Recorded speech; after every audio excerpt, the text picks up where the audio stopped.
भयो। Hello hello साथीहरू, धुने दिपा दुमी राई होइन, यहाँ यस्तो धुन धमाधम छ। यसपालि बर्खाको त्यस्तै हो। बर्खाभरिको लुगाहरू छैन, पाहुनाहरू आमाको सुत्नु भएको लुगाहरू छ यहाँ यति छ त्यति छ। अहिले त कति 8:30 भयो होइन, 8:30 ठ्याक्कै।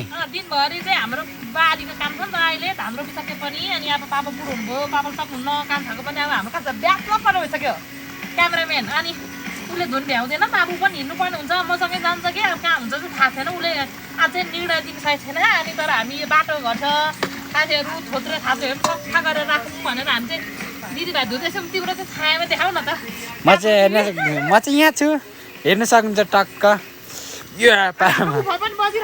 त्यहाँनिर छ उपरहरू पुरै होइन, त्यता फर्चीहरू कटरहरू लडिरहनु भएको छ, कपडाहरू त्यस्तै हो बर्खाको टाइममा।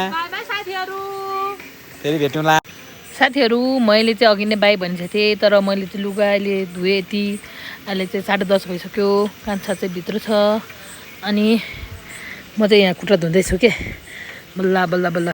बाटो घर छ साथीहरू, अनि सफा त गर्नु पऱ्यो नि, थोत्रे थाप्रे भयो नि होइन, फोहोर त उड्ने भएन कुरा।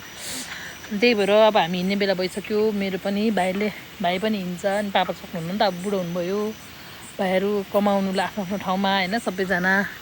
त्यही भएर अब चाहिँ बाई बाई साथीहरू।